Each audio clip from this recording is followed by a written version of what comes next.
my song. Let's sing it. It's gonna be fucking awesome.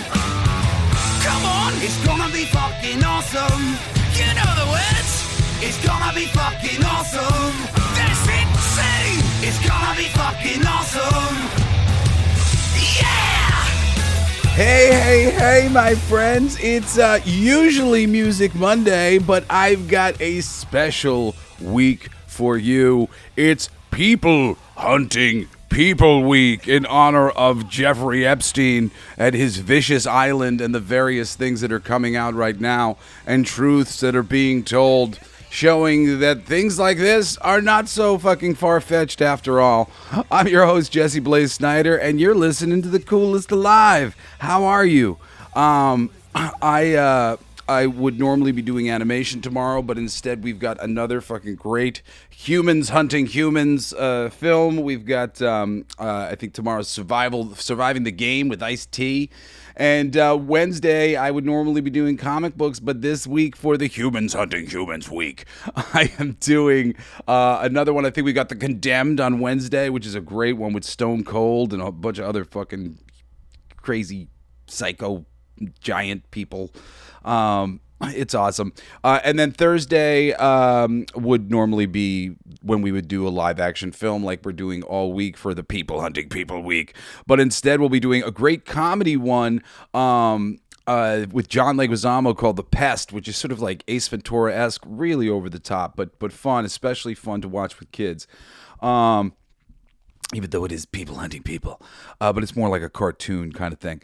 And then Friday would normally be our wild card, but I'm calling a wild card for the entire week. It's People Hunting People Week, God damn it!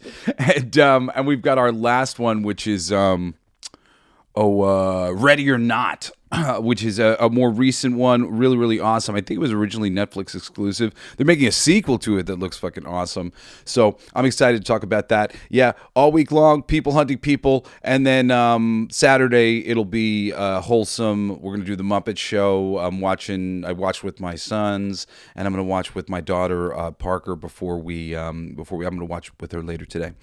Anyway, if you ever need to reach out to me, or the show, you can always reach me at jbs@blacklightdistrict.studio, which is my boutique comic book and music publishing company where me and talented friends of mine make wonderful boutique entertainment for the fucking masses, man. It's all free. You can read and listen to Blacklight District's 6 issues one-shot, which was originally published by Image Comics like 5 years ago now or something, and tons of other fucking awesome comic books and music now at blacklightdistrict.studio.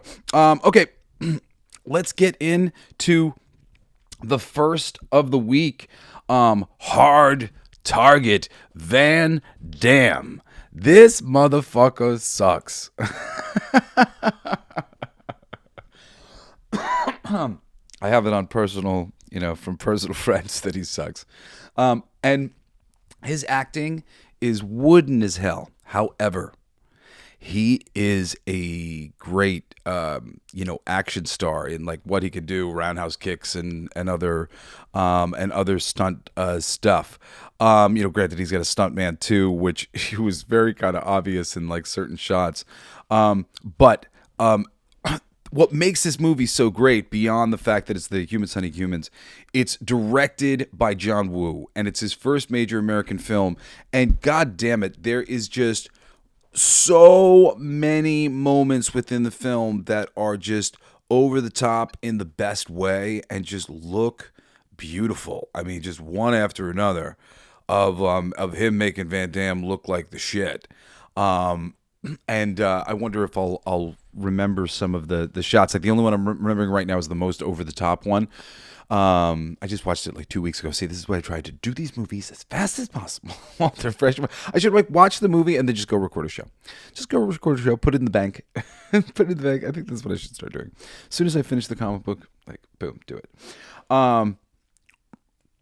Let's see. Let's just go through all of the details that I have pulled up here. Release year 93. Universal Pictures put this out. It's Jean-Claude Van Damme and Yancey Butler, the beautiful Yancey Butler. Oh, Yancey Butler. She's so lovely to look at. Have you ever spent any time looking at Yancey Butler? She's a pretty lady. And she has a really major masculine energy that I quite like. Um, for those of you who are addicted to tomboys like myself, Yancey Butler is like, yes. I think Yancey Butler was also in Drop Zone. Was that with Wesley Snipes? Maybe. There's another Yancey Butler movie. When I was watching this, I went, there's a movie I like her in. I got to go find that movie and talk about it on the show. I think it might be Drop Zone, like a movie about people jumping out of planes. Some other major actors and people showing up here. You got Lance Hendrickson as the bad guy, and he is great. Chewing the fuck out of the scenery. Lance Hendrickson rules in this role. It's really a great part for him. He makes it all like matter because fucking Jean-Claude is so like, ugh. I mean, he's like subtly charming and shit, but mostly he's just very wooden and ugh. But Lance Hendrickson, fuck yes, he's a freaking amazing. And then you also got some major roles by Arnold Vosloo and Wilford Brimley, who's good. Like I said, it's directed by John Woo. But Sam Raimi, who is a really big fan of, fighting movies, karate movies, or rather, there's more going on within the Asian entertainment hemisphere. But was a fan of John Woo imports, and so he, put his name on this to help. The screenplay is by Chuck Farrer. I don't know him off the top of my head. Maybe I'll look him up before this thing's done. But this helped launch John Woo in Hollywood as action stardom, and he did some great things. I mean, and I kind of want to look it up to make sure I'm thinking of the right things. I think he did Face Off, but also he did Mission Impossible 2, which was not my favorite. There's some great Mission Impossible movies, and the second one is it's just like, how many times are we going to take off our rubber mask? God damn it.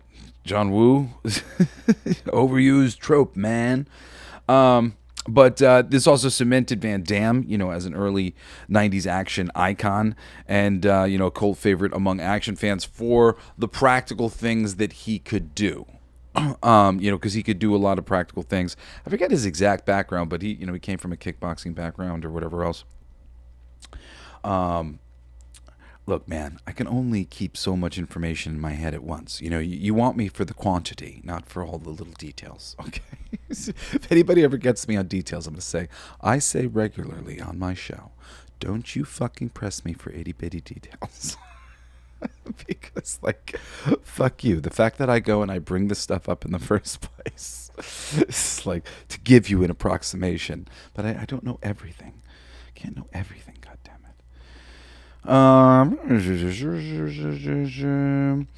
the time, box office gross, which is really good for this time period, and what is it, 90 something, 93, 74 million worldwide. So I mean, with inflation, that's probably quite a lot.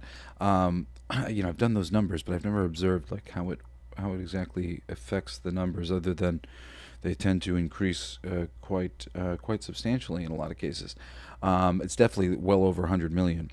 And it did well in the theaters. It was a mid-budget action film, so I'm sure people profited and shit. It was one of the first mainstream Hollywood humans as sports films of the modern era, which is why I decided I was going to start with it.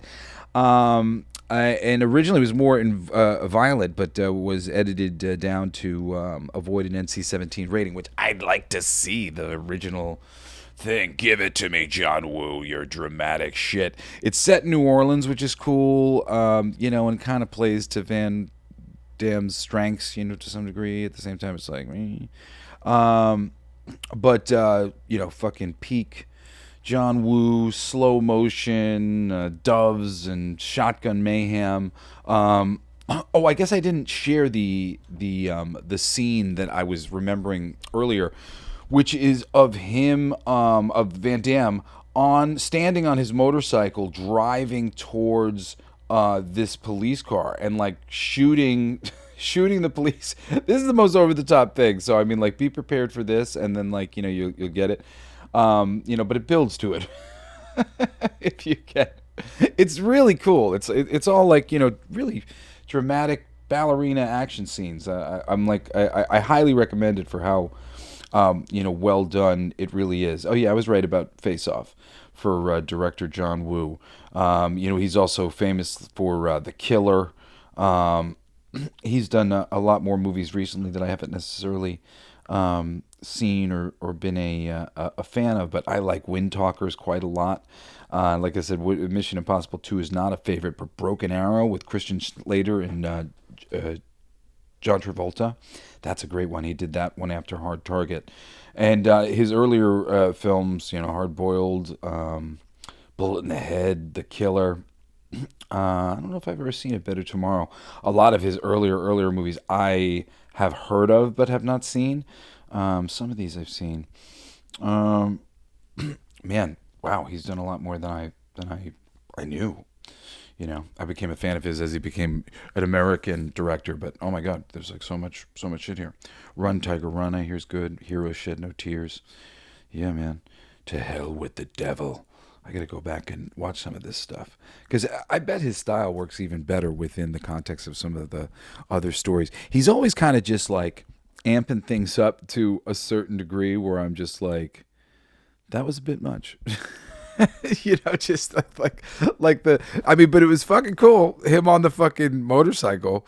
But it's just, maybe I missed the part where they explained how Jean-Claude Van Damme could do all these things. Because that was the main bit that, like, I guess I didn't get. I found myself in the movie just kind of going, what is, how is he so great?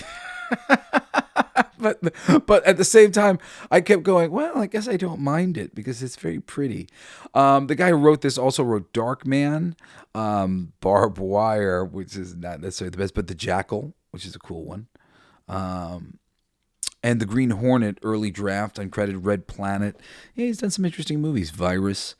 Interesting writer. Hard Targets. Like I said, there's a lot to love about it. Granted, the directorial American directorial debut of John Woo is really what is most to like here. And I mentioned him earlier, but I just want to come back to mention just how great he really was. Arnold Vosloo. He plays Lance Hendrickson's number 2, and honestly that too grounds it because it's like Lance is incredible and he's incredible too, so Lance's scenes are all grounded in really great scenes. He's the dude who plays the ancient king coming back from the dead in the Mummy series, where he's like, he's the mummy, but he's great here. They're both very evil, but like charming at the same time. Really like him very much. And is there anything else about some of the details? Oh, I was just going to give you like one of the little breakdowns here for the basic plot of the thing.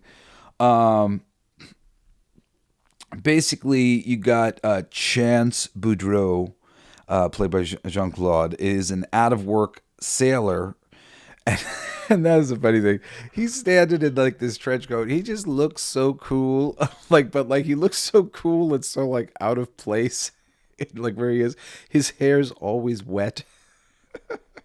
I just want to prepare you properly for this Jean-Claude Van Damme movie from the time. My friend Digger was kind of half watching with me. And I kept going, how is he always wet?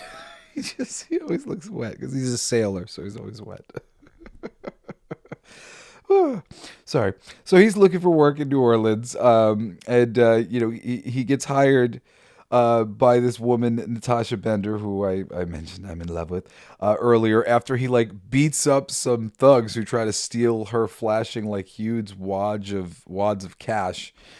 she like takes like a lot of money out of the bank, and then she's like walking through a place with like flashing it, and these guys are like, we're gonna go rob her, and he sees that, comes back around and kicks the shit out of like 5 guys, and I think breaks a windshield, does a little property damage, and it's great though. It's shot great, and you're like, every moment where you're like, this is a little, you then also go, but I like it. Like, it's a little, but I like it. But I like it. I mean, there's really some pretty shots. I'm trying. I said to Digger, I'm like this is a memorable shot. I'm gonna remember this forever. And now I literally can't think of that specific shot that I said that about. So see if it comes to my mind. But so she hires him. She's in New Orleans. She's trying to find her father, and he's a former combat veteran, Douglas Charles Bender, who was now homeless. But at the beginning of the movie, the audience knows, and you'll know, he's the first one to get hunted. Bow, bow, bow. And so, they discovered that he's been murdered, and he's the latest victim of evil mercenary Emile Fauchon and his partner Pic Van Cleef, who cruelly hunts combat veterans that are homeless for the amusement of their clients. And when Chance's friend Elijah Roper is Fauchon and Van Cleef's latest victim, Chance learns he is their next victim to take part in their hunt. Chased by Fauchon, Van Cleef, and their gang of mercenaries, Chance uses his fighting skills as he protects Natasha and takes on Fauchon, Van Cleef, and their mercenaries as they have become the hunted, and find Chance is a hard target to kill.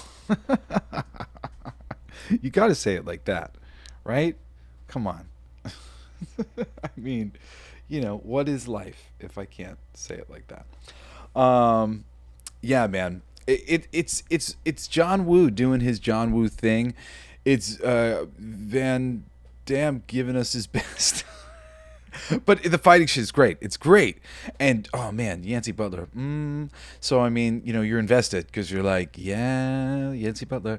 And the story's good. It's compelling. And, of course, these mercenaries are often these people who are hunting these people who aren't necessarily Superman. They're people who are hiring these people for this experience to go hunt these men down, and it's really well done. Like I said, the villains are so good that it elevates the whole thing. The way it's shot, the way it looks, the stunt work is so good that just really hard not to love it. Okay, if you're not listening to my Next Level Esoteric Wisdom show, and why should you not be now that the Epstein files have validated everything I've ever fucking said on the show, except more of the fucking crazier things about say telepathy and stuff like that, but lots of that shit is verified, and I've been referencing this. I'm trying to point you guys to, the information. I don't think crazy things because I'm a fool. I think crazy things because if you look long enough, you see that there's merit to why these things need to be talked about. So if you're somebody whose eyes have been blown open by these files releases, go listen to everything they don't want you to know. Start from episode number 1. It's really, that's the place to start, because the whole first 15 episodes are basically a course in universal law, and everybody really needs to understand the Hermetic principles and universal law and how it works with your life. So do that. And if you love music, All Your Favorite Bands Suck is back. I don't know if we're on Spotify yet, but we're still up everywhere else. And newest episode is one of my favorite artists of modern time, Grandson. Love his stuff. He's so great. And I go into depth on his album, celebrating it. It's glorious. Check that out. And of course, come back all week long for more of this shit. That's it. JBS at BlacklightDistrict.studio. I love you guys. Thank you for listening. I will see you tomorrow for some awesome hunting people movies on the People Hunting People Week of Coolest Alive. See you guys later. Love you. Bye-bye. You've been listening to Coolest Alive with me, your host, Jesse Blaze Snider. Don't forget to rate, comment, and subscribe for more excellent entertainment recommendations. Thanks for listening. It's gonna be fucking awesome. Come on, it's gonna be fucking awesome. You know the words. It's gonna be fucking awesome. That's insane. It's gonna be fucking awesome. Yeah!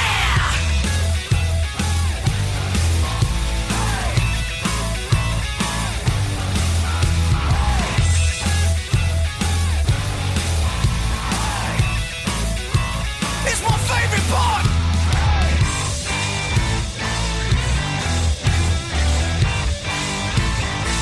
Isn't that heavy?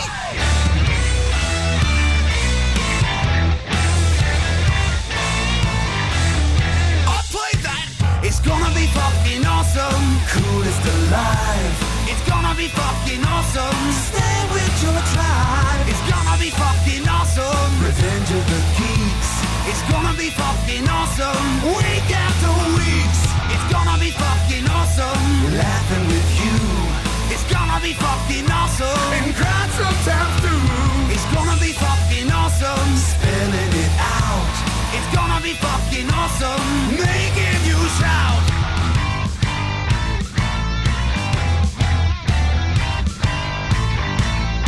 I'm a genius. I got lyrics coming out me bum for days.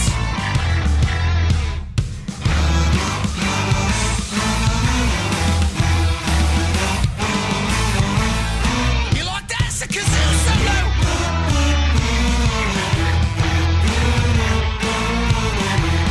I played that too. It's gonna be fucking awesome. Talking some shit. It's gonna be fucking awesome. Living your shit. My voice is fucking awesome. Food in our mouth. It's gonna be fucking awesome. Get in the mouth. It's gonna be fucking awesome. Tell all your friends. It's gonna be fucking awesome. Call right or text. It's gonna be fucking awesome. Raising the bar. It's gonna be fucking awesome. Straight to the stars. It's gonna be fucking awesome. It's starting soon. Straight to the top. Awesome. Passing the moon. It's gonna be fucking awesome. On with the show. It's gonna be fucking awesome. Ready, set, go. It's going to be fucking awesome. Fucking awesome. It's gonna be fucking awesome. Just wait. You'll see. You'll all see. You'll all see. The podcast playground.